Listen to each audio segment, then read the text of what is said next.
형수가 제게 오늘 밤만 남편이 되어달라고 했습니다. 그 전화가 걸려온 것은 밤 11시가 조금 넘었을 때였습니다. 저는 김태수 61살입니다. 공기업 시설관리직으로 32년을 근무한 뒤 퇴직했습니다. 고장난 기계와 배관을 살피는 것이 제 일이었습니다. 어디에서 문제가 시작됐는지 차근차근 확인하면 대부분 해결할 수 있었지요. 하지만 가족 문제는 달랐습니다. 제게는 4살 위의 형 태식이 있습니다. 아버지가 일찍 세상을 떠난 뒤 형은 집안의 가장이 되었습니다. 대학 진학을 포기하고 공장에 들어갔습니다. 기름 냄새가 밴 작업복을 입고 돌아와서도 제 학비만큼은 빠뜨리지 않았습니다. 제가 취직한 뒤 돈을 갚겠다고 했을 때 형은 웃었습니다. 형제끼리 뭘 갚아? 너나 잘 살면 돼. 그 말은 제 마음에 오래 남았습니다. 형은 이후 건축자재 사업을 시작했습니다. 작은 창고에서 출발했지만 한때 직원 10명이 넘는 회사를 운영했습니다. 명절이면 가족들의 식사비를 모두 냈습니다. 누나 집에 일이 생기면 가장 먼저 달려갔습니다. 가족들은 형을 집안의 기둥이라고 불렀습니다. 형수 윤정이는 그런 형의 곁을 30년 넘게 지켰습니다. 형수는 말수가 적고 참을성이 많은 사람이었습니다. 형의 사업이 잘 될 때도 앞에 나서지 않았고 사정이 어렵다는 소문이 돌 때도 괜찮다며 웃었습니다. 몇 달 전부터 형은 가족 모임에 자주 빠졌습니다. 새로운 사업을 준비하느라 바쁘다고 했습니다. 얼굴도 많이 수척해졌지만 제가 물으면 늘 같은 대답을 했습니다. 다 잘 되고 있어. 괜한 걱정하지 마. 저도 더 묻지 않았습니다. 형에게 받은 것이 많았기에 의심하는 것 자체가 미안했습니다. 그날 밤 아내 선영은 거실 식탁에서 다음날 반찬 가게에 가져갈 마늘을 다듬고 있었습니다. 저는 소파에 앉아 뉴스를 보고 있었습니다. 휴대전화 화면에 형수의 이름이 나타났습니다. 늦은 시간에 형수가 제게 직접 전화한 적은 거의 없었습니다. 형수님, 무슨 일이세요? 전화기 너머에서는 안내방송과 빠른 발소리가 들렸습니다. 형수는 숨을 제대로 쉬지 못하는 것 같았습니다. 도련님, 지금 병원으로 와줄 수 있어요? 저는 자리에서 일어났습니다. 형한테 무슨 일 생겼습니까? 형수는 바로 대답하지 않았습니다. 짧은 침묵 뒤에 떨리는 목소리가 들렸습니다. 오늘 밤만 제 남편이 되어주세요. 저는 말을 잃었습니다. 형수님, 그게 무슨 말입니까? 지금은 설명할 시간이 없어요. 형은 어디 있습니까? 제발 와주세요. 형수는 병원 이름만 말하고 전화를 끊었습니다. 선영이 손에 묻은 마늘 껍질을 털며 저를 바라봤습니다. 아주버님이 아프세요? 아직 모르겠어. 병원에 가봐야 할 것 같아. 저는 형수가 한 부탁을 말하지 않았습니다. 말로 옮기는 순간 더 이상한 일이 될 것 같았습니다. 급히 외투를 입고 집을 나섰습니다. 차가운 밤 공기가 얼굴을 스쳤습니다. 도로에는 차가 거의 없었습니다. 신호등 불빛만 젖은 아스팔트 위로 길게 번졌습니다. 병원 응급실에 도착하자 소독약 냄새가 먼저 밀려왔습니다. 환자들이 누운 침대가 복도를 오갔고 보호자들은 벽에 기대어 전화하고 있었습니다. 수술실 앞 의자에 형수가 혼자 앉아 있었습니다. 연한 회색 옷소매에는 검붉은 피가 묻어 있었습니다. 머리카락은 흐트러졌고 두 손은 가방 손잡이를 세게 움켜쥐고 있었습니다. 형수님. 형수는 제 얼굴을 확인하자 겨우 자리에서 일어났습니다. 와줘서 고마워요. 누가 다친 겁니까? 형수는 수술실 문을 바라봤습니다. 민재예요. 형의 외아들이자 제 조카인 민재가 안에 있었습니다. 야간 근무를 마치고 집으로 돌아오다가 오토바이 사고를 당했다고 했습니다. 복부 출혈이 심해 긴급 수술이 필요했습니다. 형한테는 연락했습니까? 형수의 시선이 바닥으로 떨어졌습니다. 계속했어요. 그런데요? 받지 않아요. 그때 간호사가 서류철을 들고 다가왔습니다. 김민재 환자 보호자분 오셨나요? 형수가 저를 바라봤습니다. 도움을 청하는 눈빛이었지만 그 안에는 두려움보다 깊은 수치심이 담겨 있었습니다. 환자분과 어떤 관계이십니까? 저는 바로 대답하지 못했습니다. 형수가 왜 남편이 되어달라고 했는지 이제야 조금 알 것 같았습니다. 가족입니다. 제가 말했습니다. 오늘은 제가 보호자입니다. 간호사가 서류를 내밀었습니다. 제가 펜을 잡는 순간 형수의 눈에서 눈물이 떨어졌습니다. 수술실 위에 붉은 불은 여전히 켜져 있었습니다. 그리고 그날 밤 저는 처음으로 알게 되었습니다. 형이 사흘째 집에 들어오지 않았다는 사실을 말입니다. 수술실 앞에 붉은 불은 2시간이 넘도록 꺼지지 않았습니다. 형수는 의자 끝에 걸터 앉아 두 손을 맞잡고 있었습니다. 손등에는 말라붙은 피가 남아 있었습니다. 저는 자판기에서 따뜻한 물을 뽑아 건넸습니다. 조금이라도 드세요. 형수는 종이컵을 받았지만 입에 대지는 못했습니다. 형수님, 형이 왜 사흘째 집에 안 들어옵니까? 형수의 손이 멈췄습니다. 한동안 수술실 문만 바라보다가 낮은 목소리로 말했습니다. 빚쟁이들이 찾아왔어요. 처음 듣는 말이었습니다. 형의 사업이 어렵다는 이야기는 들었지만 빚쟁이에게 쫓길 정도라고는 생각하지 못했습니다. 사업 때문입니까?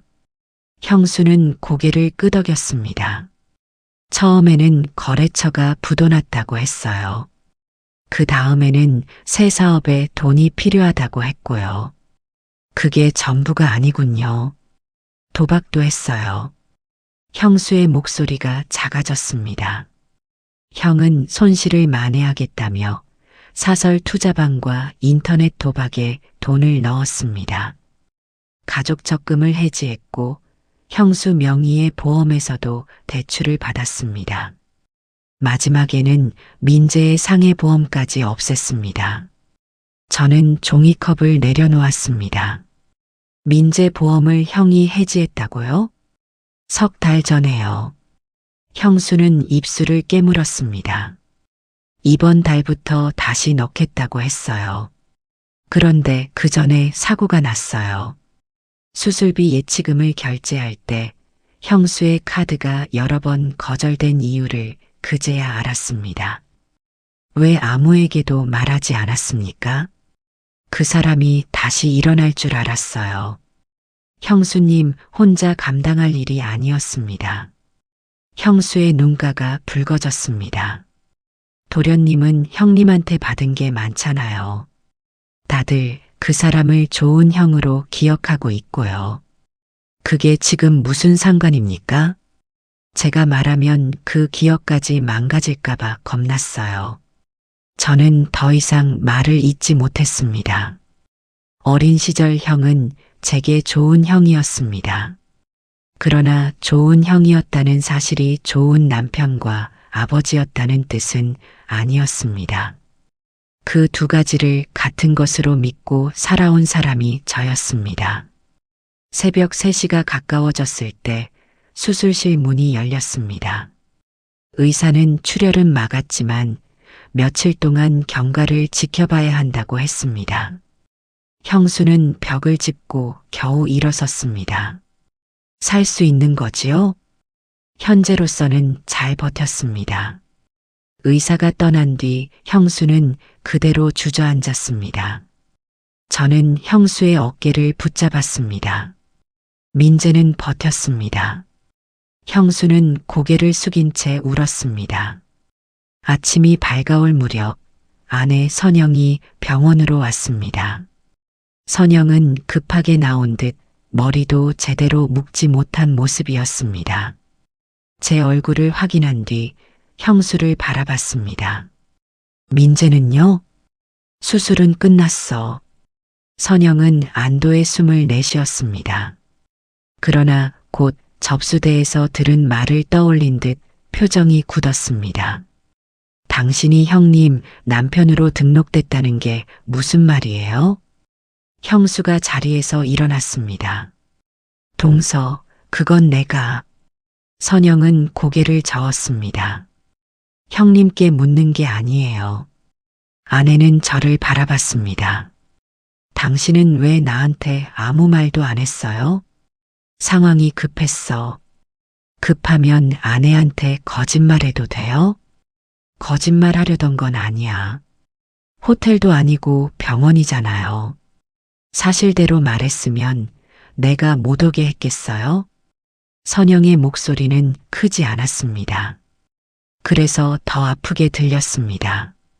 당신은 아주버님 일만 생기면 나를 가족 밖에 세워요. 저는 할 말이 없었습니다. 형수는 자신 때문에 우리가 다투는 모습을 보며 고개를 숙였습니다. 미안해요. 제가 잘못 부탁했어요. 선영은 형수의 손을 잡았습니다. 형님한테 화난 게 아니에요. 그리고 다시 저를 바라봤습니다. 좋은 일을 해도 숨기면서 하면 상처가 되는 거예요. 그때 엘리베이터 문이 열렸습니다. 형 태식이 비틀거리며 걸어왔습니다. 옷은 구겨져 있었고 수염도 자라 있었습니다.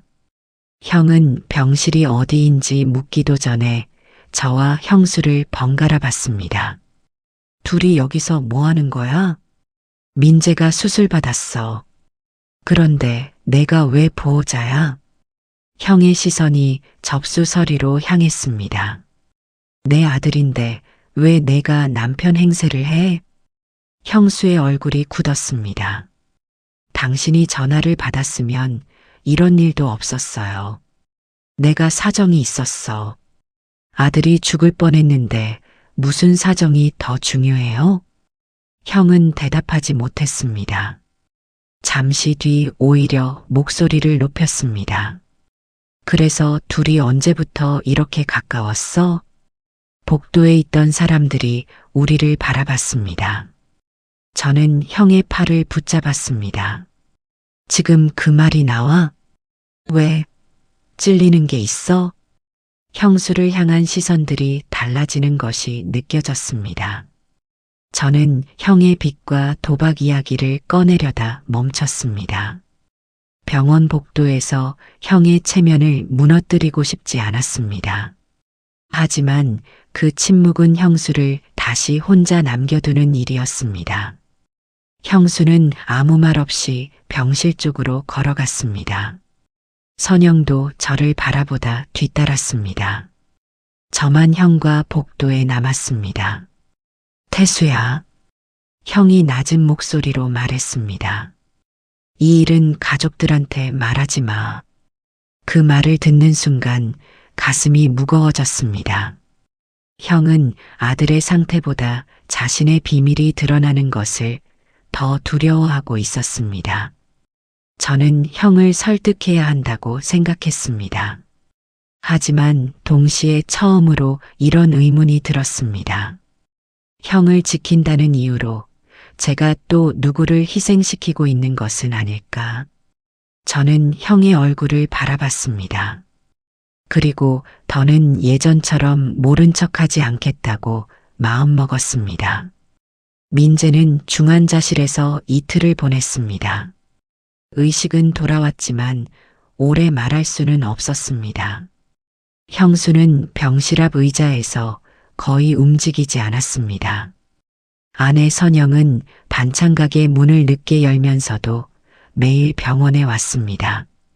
죽과 갈아입을 옷을 챙겼고 형수가 잠들면 대신 병실을 지켰습니다. 저와는 필요한 말만 나눴습니다. 화를 풀었다기보다 지금은 민재가 먼저라는 뜻이었습니다. 병원 의료사회복지사 최은주 씨가 형수를 찾아왔습니다. 은주 씨는 긴급 의료비 지원과 분할 납부 절차를 설명했습니다. 보호자 서류에 잘못 적힌 관계도 바로 잡아주었습니다. 그날 왜 시동생분을 남편이라고 말씀하셨어요? 형수는 고개를 숙였습니다. 남편이 있다고 적어놓고 아무도 오지 않으니까 부끄러웠어요. 은주 씨는 잠시 기다렸다가 말했습니다. 배우자가 책임을 피한 건 형수님 잘못이 아닙니다. 형수의 손끝이 움직였습니다. 보호자가 없다는 말과 혼자라는 말은 달라요. 사실대로 말해야 도움도 받을 수 있습니다. 형수는 그 말을 오래 듣고 있었습니다. 평생 남편의 빈자리를 감추며 살았던 사람에게는 쉬운 말이 아니었을 것입니다. 그날 오후 형이 저를 병원 주차장으로 불렀습니다. 형은 자동차 안에서 기다리고 있었습니다. 조수석 바닥에는 독촉장과 구겨진 봉투가 흩어져 있었습니다. 태수야, 내가 마지막으로 한 번만 도와줘. 형이 서류를 내밀었습니다. 제 집을 담보로 대출을 받아달라는 내용이었습니다.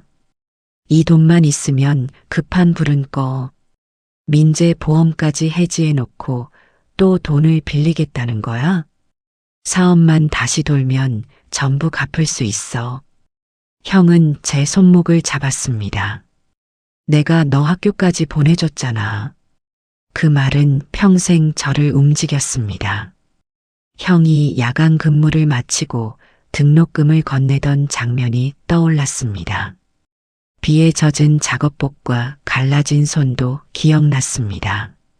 하지만 집은 저 혼자 마련한 것이 아니었습니다. 선영이 새벽마다 반찬을 만들며 모은 돈도 들어 있었습니다. 형의 은혜를 갚겠다며 아내의 삶까지 담보로 내놓을 수는 없었습니다. 저는 서류를 형에게 돌려주었습니다. 못해. 형의 표정이 굳었습니다. 은혜도 모르는 놈. 잊은 적 없어. 저는 형의 손을 떼어냈습니다. 그래도 형의 빚을 내 가족에게 넘길 수는 없어. 형은 문을 세게 닫고 차에서 내렸습니다. 수아가 아니라 정희한테 붙더니 내가 변했구나. 형이 변한 거야. 처음으로 그런 말을 했습니다. 형은 한동안 저를 노려보다 주차장을 빠져나갔습니다. 병실로 돌아오니 선영이 복도 창가에 서 있었습니다. 제 손에 들린 서류를 보고 상황을 짐작한 듯 했습니다. 거절했어요? 응, 잘했어요. 짧은 대답이었습니다. 저는 선영 옆에 섰습니다. 그날 병원에 온다고 제대로 말하지 않은 것도 미안해. 선영은 바로 저를 보지 않았습니다. 형을 돕지 말라는 게 아니에요. 알아. 당신 혼자 결정하면서 나까지 희생시키지 말라는 거예요. 저는 고개를 끄덕였습니다. 완전히 풀린 것은 아니었지만 적어도 우리가 같은 문제를 바라보기 시작했다는 느낌이 들었습니다. 그날 저녁 민재가 잠깐 눈을 떴습니다. 형수가 아들의 손을 잡았습니다. 엄마 여기 있어. 민재는 마른 입술을 움직였습니다. 아버지는요? 형수는 대답하지 못했습니다. 민재는 어머니의 표정을 보고 더 묻지 않았습니다. 대신 손가락에 힘을 주어 어머니의 손을 잡았습니다. 병실을 나온 형수는 가방에서 서류들을 꺼냈습니다. 비톡촉 문자와 보험해지 내역, 통장 거래 기록이었습니다. 이제 다 말할게요. 형수의 목소리는 떨렸지만 눈빛은 달랐습니다. 누구에게요? 가족들한테요. 형이 가만히 있지 않을 겁니다. 알아요. 형수는 자료를 날짜 순으로 정리했습니다. 그래도 계속 숨기면 민재한테까지 거짓말하게 돼요. 누나 명숙에게서 전화가 왔습니다. 형이 가족들을 모아 병원에서 있었던 일을 따지겠다고 했다는 내용이었습니다. 형수와 제가 부부인 척했다는 사실부터 밝히겠다고 했습니다. 형은 다시 우리의 행동을 앞세워 자신의 잘못을 숨기려 하고 있었습니다. 저는 형수의 서류를 복사했습니다. 선영은 빠진 날짜를 확인했습니다. 은주 씨는 필요한 상담 기록을 정리해 주었습니다. 처음으로 우리는 각자 숨기지 않고 같은 일을 준비했습니다. 가족회의 전날 밤 형수가 말했습니다. 도련님, 내일 형님이 뭐라고 해도 제가 먼저 말할게요. 혼자 감당하지 마세요. 형수는 천천히 고개를 끄덕였습니다. 이번에는 혼자가 아니니까요. 저는 복사한 서류 봉투를 닫았습니다. 형에게 받은 은혜는 여전히 제 안에 남아 있었습니다. 하지만 그 은혜 때문에 형의 잘못까지 침묵할 수는 없었습니다. 다음 날 우리는 형이 가장 지키고 싶어 했던 가족들 앞에서 모든 진실을 꺼내놓기로 했습니다. 가족회의는 누나 명숙의 집에서 열렸습니다. 형 태식은 먼저 도착해 있었습니다. 거실 탁자 위에는 차가 놓여 있었지만 아무도 손을 대지 않았습니다. 형수 정희는 서류 봉투를 무릎 위에 올려두고 앉았습니다. 아내 선영은 제 옆에 자리했습니다. 형이 먼저 입을 열었습니다. 오늘은 태수하고 정희가 병원에서 무슨 짓을 했는지부터 듣자. 형수의 손끝이 떨렸습니다. 저는 바로 말하려 했지만 형수가 먼저 고개를 들었습니다. 제가 부탁했어요. 누나 명숙의 표정이 굳었습니다. 남편이 살아있는데 시동생한테 그런 부탁을 했다고? 민재가 수술 중이었어요.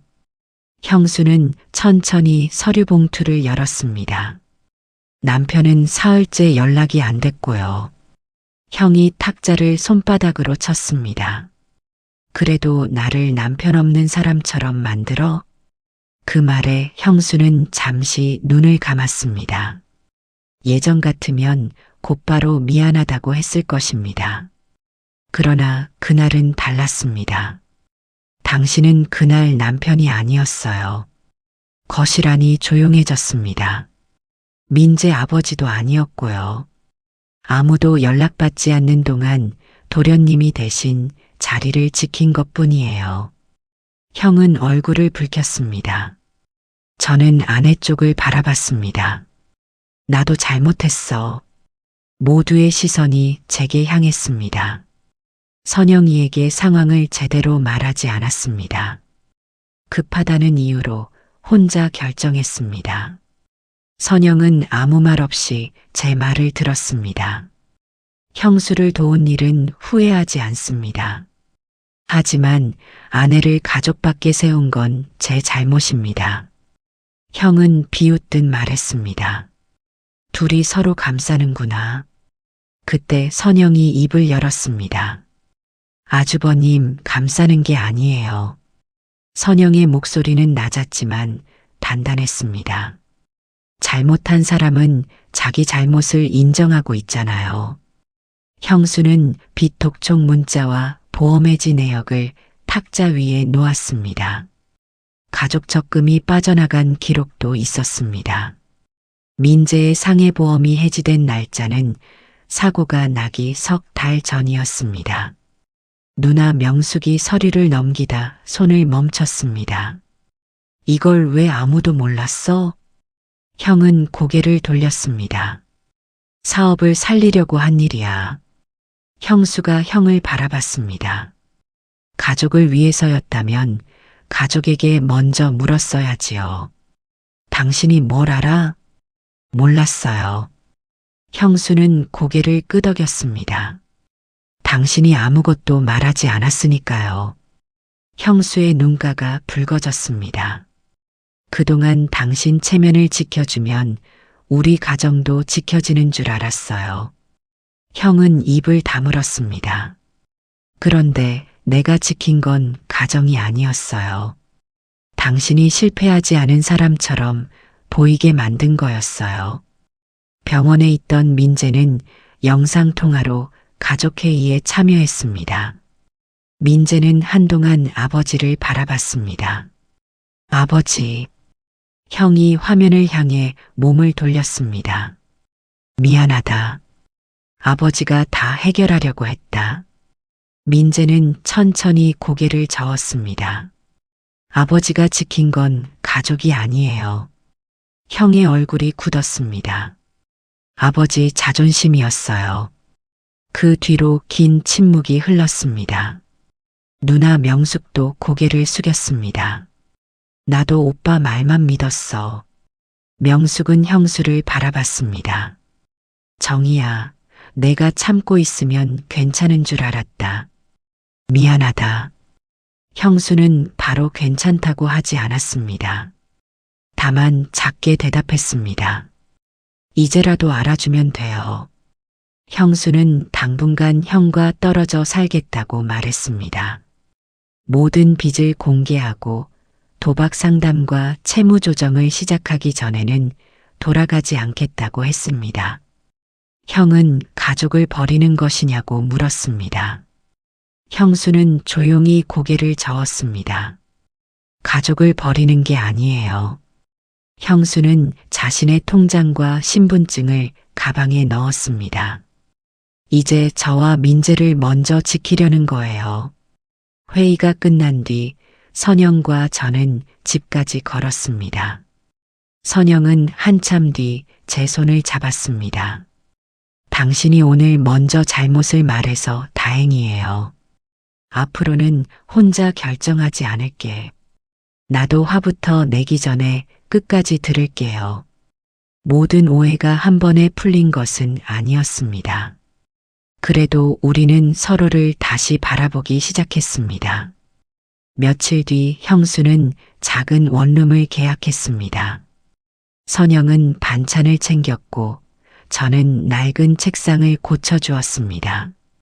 형수는 현관 앞에서 새 열쇠를 오래 바라봤습니다. 무섭기도 해요. 그래도 시작이잖아요. 선영이 말하자 형수는 작게 웃었습니다.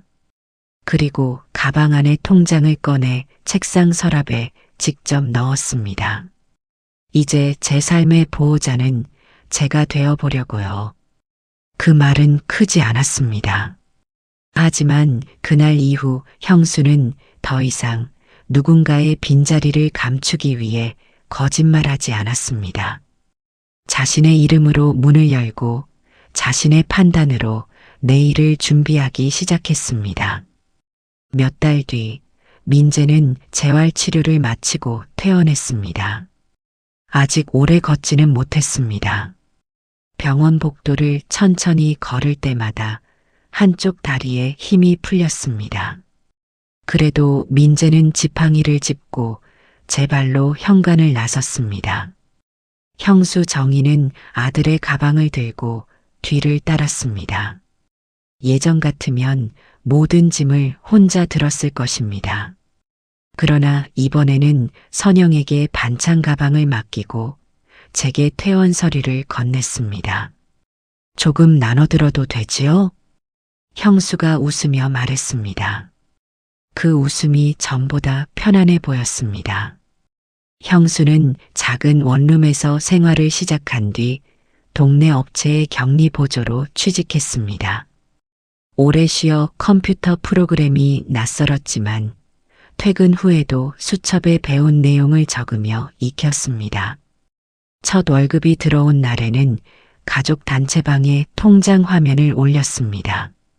제 이름으로 번 첫 월급이에요. 선영이 가장 먼저 답했습니다. 고생하셨어요. 오늘은 형님 드시고 싶은 거 사드세요. 저도 짧게 남겼습니다. 새 출발을 축하드립니다. 형은 채무 조정을 신청하고 도박 상담을 받기 시작했습니다. 처음에는 상담받은 횟수와 갚은 돈을 가족들에게 자주 알렸습니다.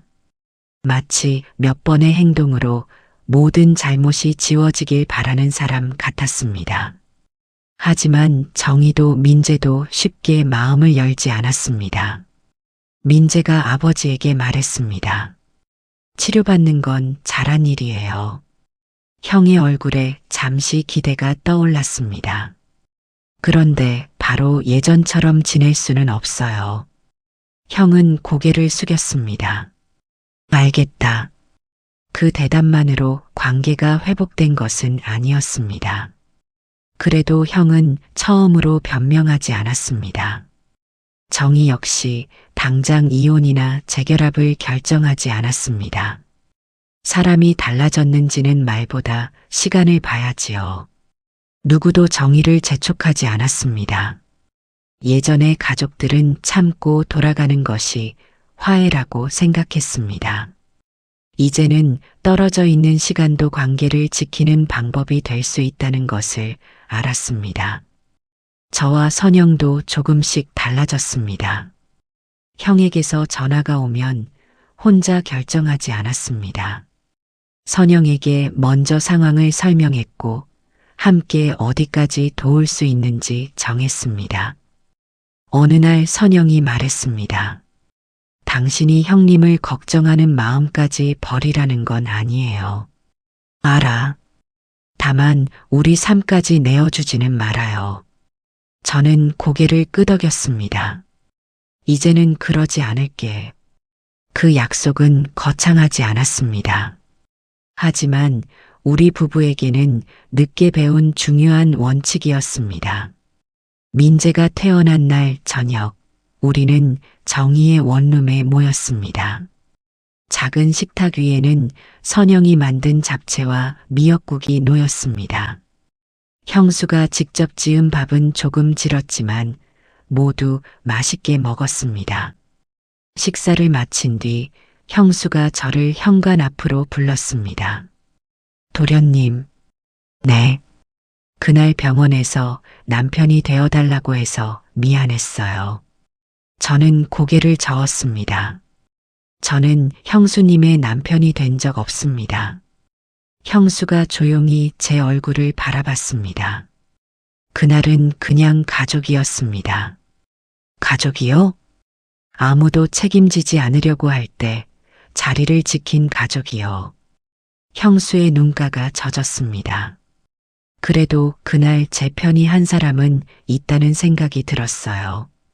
선영이 옆으로 다가와 형수의 손을 잡았습니다. 이제는 혼자 버티지 마세요. 형수는 두 사람의 손을 번갈아 바라봤습니다. 고마워요. 이번에는 도움받는 연습도 해볼게요.